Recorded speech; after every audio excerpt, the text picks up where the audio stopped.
Join us on the journey this week as we explore the St. Louis area on a budget. Who knew you'd find something like this right outside of St. Louis? I'm not an art critic, but I do play one on TV. Cody shares some problem-solving tips to combat high temps in an RV. The bedroom AC won't kick on to help it, and the whole rig will start to heat up. So, not sure what your setup looks like, but if you've ever run into that issue, maybe try making that adjustment. And how to get rid of that pesky air in your lines. And I definitely know the difference when I forget to do it.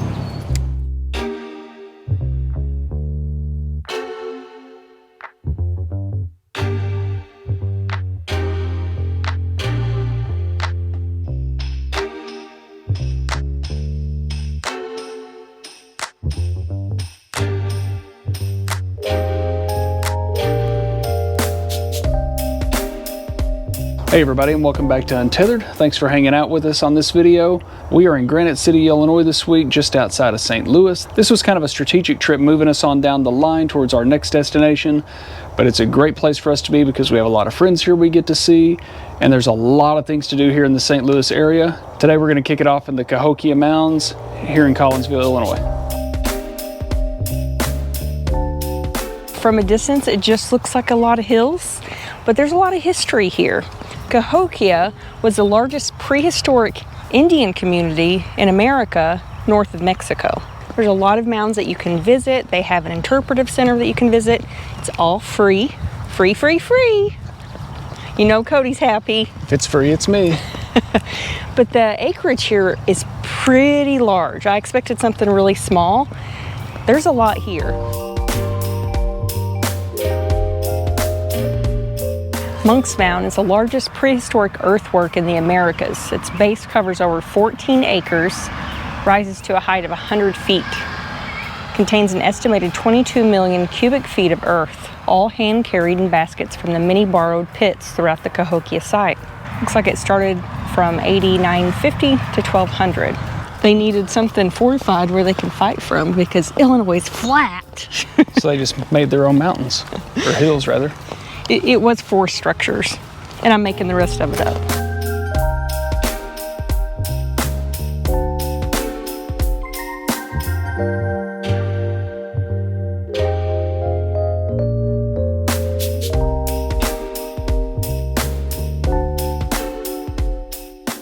What do you think about this artistic item? This one? Yeah.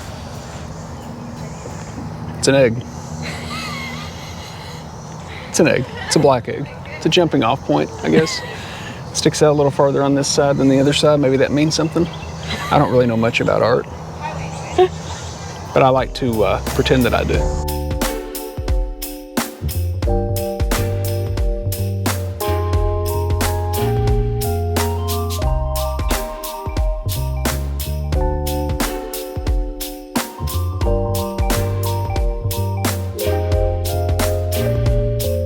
That was the guy from Terminator 2, the T-1000 or the T-2000 or whatever. Remember that? It was. This is a concrete mixer. If you've ever wondered what the inside of one looks like. Well, that's kind of cool. Yeah.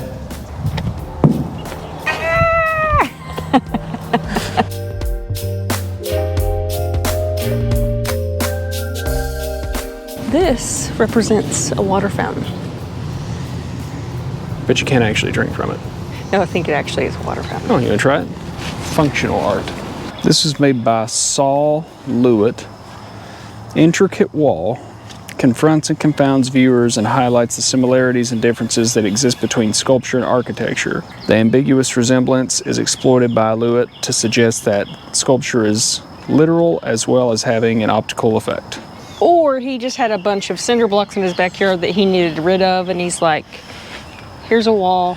$3,000, please. I think I found the new career path. If you guys have a bunch of cinder blocks laying out behind your house, give me a holler. I'll make something like this and sell it. I'm not an art critic, but I do play one on TV. In all seriousness, we are at the, I'm going to say it how I see it, LAUMEIER Sculpture Park. And you can walk it. It's peaceful. There's an area, there's some people running laps, and there's all different art. There's some you can get into, and they got little like interactive. upside down tents hanging from trees you can climb in. So it is neat. It's a cool place. There's birds in there. Can you see them? I can't, but they're in there. See them? No. No. Well, that piece of art works. I think Old Blue's a piece of art. Aging gracefully. You know, little bird residue on the door there, but otherwise, you know, still holding up very well. Well, the bird residue, that represents the imperfections that happen in life. You could go down, you can get that car wash, you can be all shined up and waxed up, and the bird's gonna poop on your head. See, now that's legitimate art. Because that really happens. I don't have to interpret it. Angela tells me there's elk in this park, but I'm a little bit skeptical considering St. Louis is right over there. Something tells me they wouldn't like it here. We're at Lone Elk Park. That's pretty. There's a bunch of elk down there. They're ours. Oh, this is cool. This is cool. This is another free item that you can do around the area. And there's a long list of them.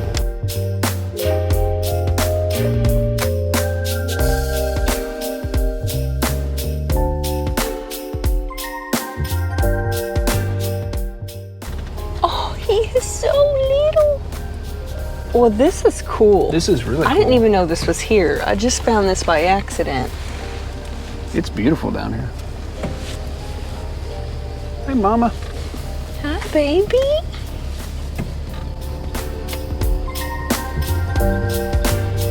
You naysayer, you. That pond is just beautiful. Who knew you'd find something like this right outside of St. Louis? A lot of free stuff or very budget-friendly things, which we like. We hate to just go somewhere and just feel like you blew the entire bank just trying to explore the area. They have a bird sanctuary section as well, but they were closed when we got here. This wildlife management area is 546 acres. They have bison, wild turkey, waterfowl, elk, and deer, and apparently raccoons. They're little robbers. You little glutton. Somebody's been feeding you. Does someone need a hug? They ran up to the truck. I guess people feed them. You're not supposed to.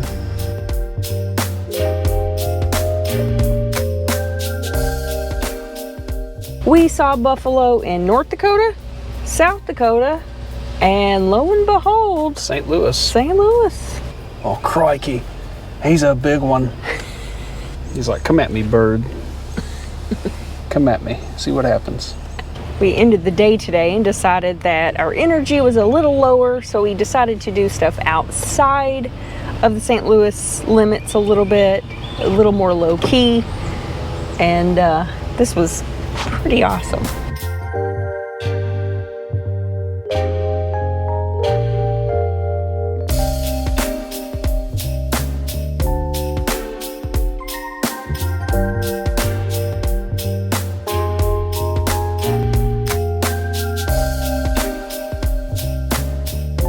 That's a bad boy. Do you see all this mess? Do you see it?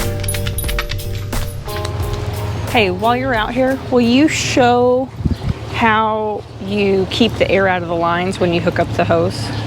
It may not mean anything to anybody, but it blew my mind. I think everybody probably already knows this trick. If you've ever ran into it before, you set your rig up, and for like the first day, sometimes two, every time you turn on a faucet or flush the toilet, you get that big whoosh of air.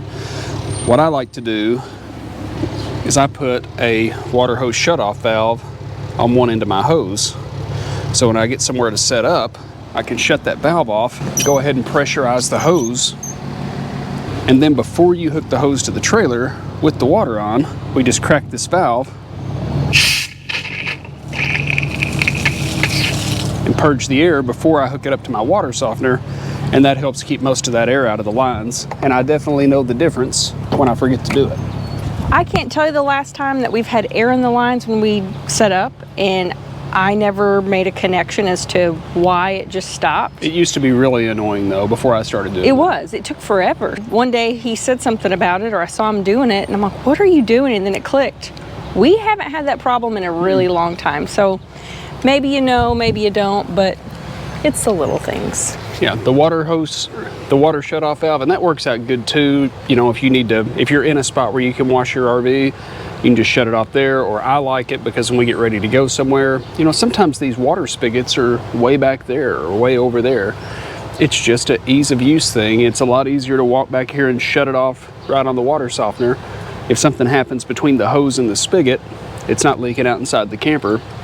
Or if you needed to wash something off real quick, you can just shut that off, pop it off, do your thing, and hook it right back up. But yeah, water hose shut-off valves, and don't forget your quick connects to make your life a little easier on setup and tear down.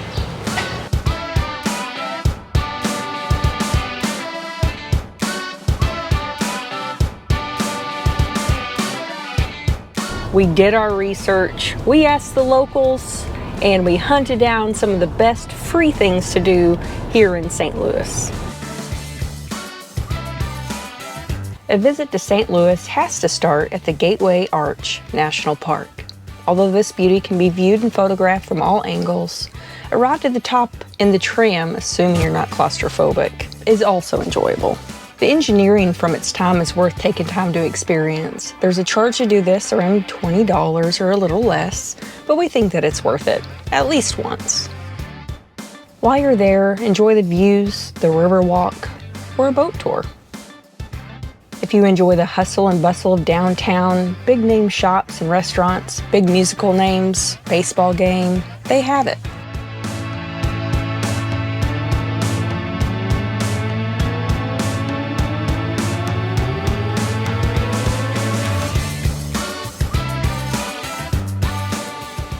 And plenty of other things for the senses, like the history, the architecture, the art, all that you can capture with a walk or a drive.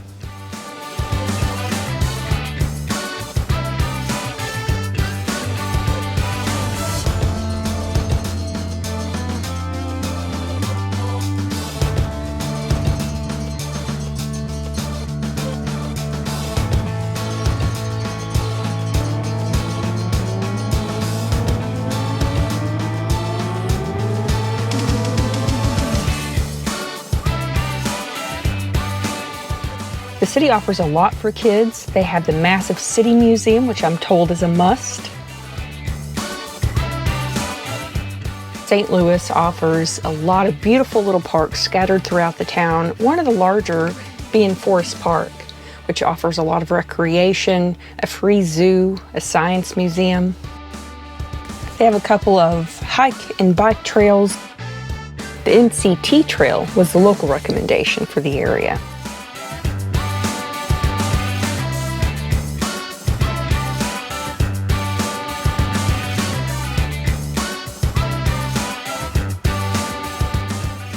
If you know us, you know we like food, and you're not going to run out of options here in St. Louis. From great barbecue to great pizza, fine dining, whatever your taste is, you're going to find it here. One of our favorites is to visit The Hill, where you'll find classic Italian food options. Zia's being one of our favorites. Make sure you try some toasted ravioli, which dates back to the 40s and supposedly originated on The Hill. Who needs an excuse to have a plate of those? With just a week in the area, we've barely scratched the surface. Don't worry about catching it all. We'll have it all listed down below for you, or at least the recommendations that we have. Suffice to say, you can visit a number of things here, stay busy, without spending a lot of money. But we found ourselves today visiting Union Station.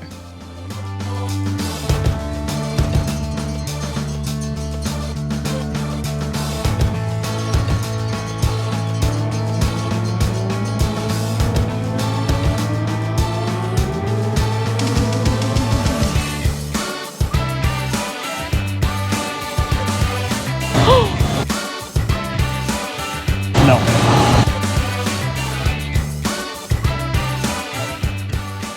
This is neat, and I thought about doing this because it would be cool. However, we did this in Myrtle Beach on a wheel about this size, and it was like $20 or $30. It's 17 bucks here. I don't need to ride a Ferris wheel that bad, but it is pretty cool. It would be a good view. And when you're done, you can pay 25 bucks for a picture of yourself on the wheel.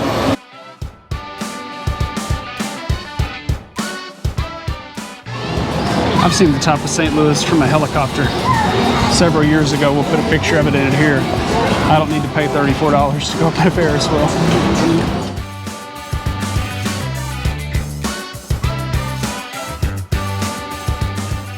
It's like a little outdoor, indoor carnival mall. Beautiful though.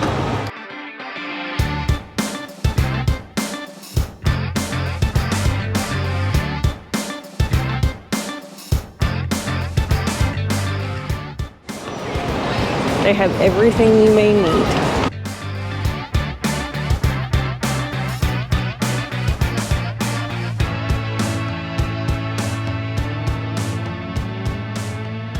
I found another historic site that I wanted to go look at, and Cody curled his nose up at me, so I came without him. Plus, it gives me an excuse to go get a surprise for Cody. This place is right off of the Mississippi River. It was a fort built in 1805.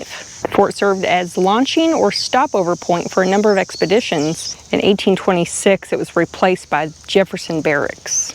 Here at the grand staircase, the stonework, it was all built in the 30s. I suspect that I will regret walking all the way down the stairs, the grand staircase, but I can't help but want a shot from the very bottom in the front, because the stonework is so beautiful.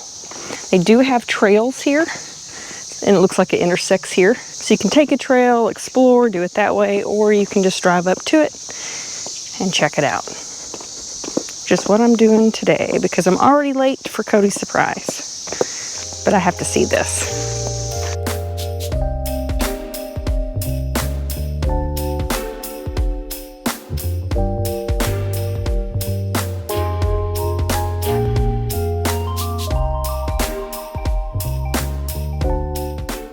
I don't know what Cody doesn't like about this. It's 93 degrees, humid, and I just walked 300 flights of stairs.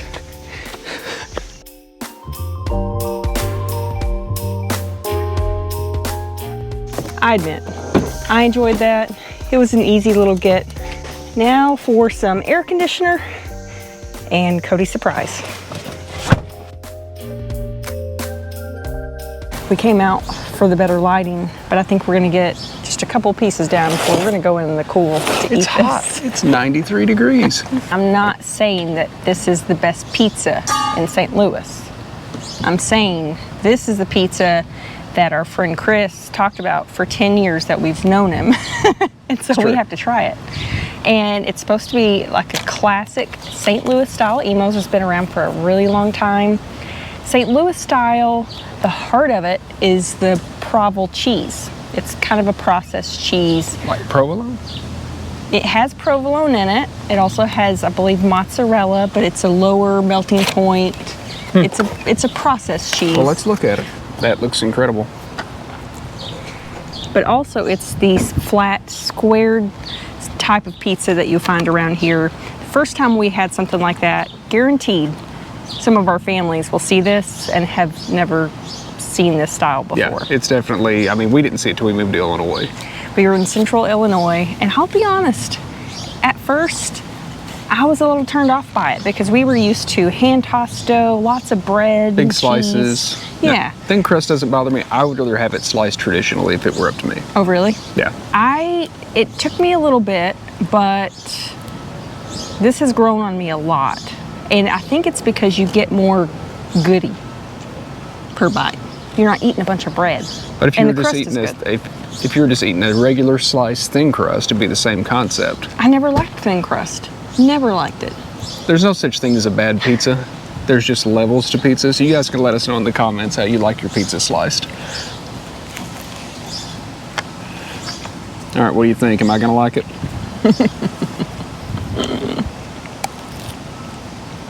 That's pretty good. We're making them watch us eat again. Sorry, guys. The cheese is definitely different. Yeah, the sauce is sweet. I like that. Yeah, that's real bacon on there that you're seeing. All right. Emos Pizza. They're all over the place here. Yeah, check them out for sure. It's a winner.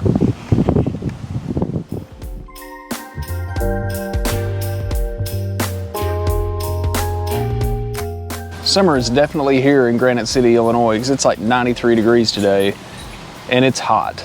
Something we do in our rig to keep things cool, because really if it gets above 85, 88, and we've got sun on the trailer, it can get hot in there pretty quick, as you guys know. One air conditioner just will not get it done. If you go back to our first videos, we actually added a second AC pretty early on after buying this rig.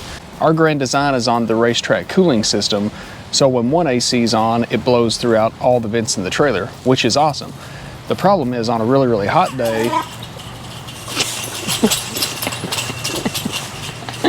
she found a cat over there. Eris, leave it. Thank you. The problem with our rig is on a really hot day, if you have the main AC on, which is the one in the kitchen, the thermostat's on the wall by the bathroom. So if it's blowing like crazy, the shortest vents are the vents going into the bedroom. So the bedroom gets nice and cool, and it'll bring the thermostat down to where the bedroom AC will just kind of never kick on. And the main AC will work itself to death, and it'll start heating up in there through the heat of the day. My remedy to that is to always leave our bedroom door open, leave our bedroom AC set 2, 3, 4 degrees lower than the main AC, so that the bedroom AC is pushing out air all the way into the kitchen. It keeps it quiet during the day, so when I'm working and I'm on conference calls and stuff like that, it keeps the noise level down because the AC is blowing in the bedroom. And then if that can't keep up and we get to the heat of the day, then it kicks the main AC on as a secondary. And that way it all seems to work out pretty good. But yeah, if you, in our rig at least with the thermostat in the bedroom, if you rely on the main AC, it'll keep it so cool in the bedroom AC won't kick on to help it, and the whole rig will start to heat up. So not sure what your setup looks like, but if you've ever run into that issue, maybe try making that adjustment.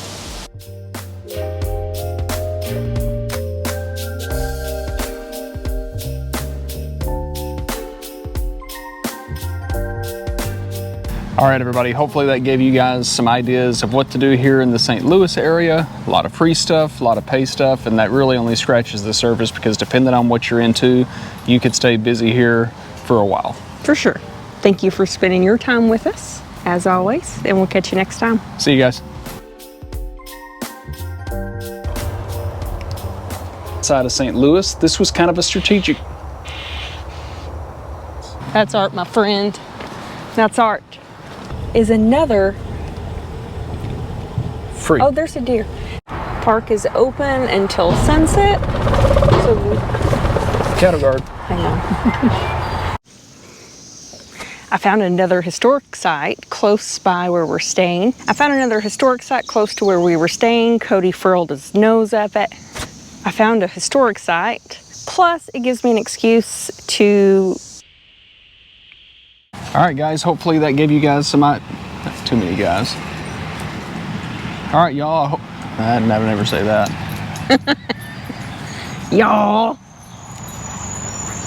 All right, everybody. What? Let's let that get by. But for now, we're gonna show you, but we've been here we've been to, yeah.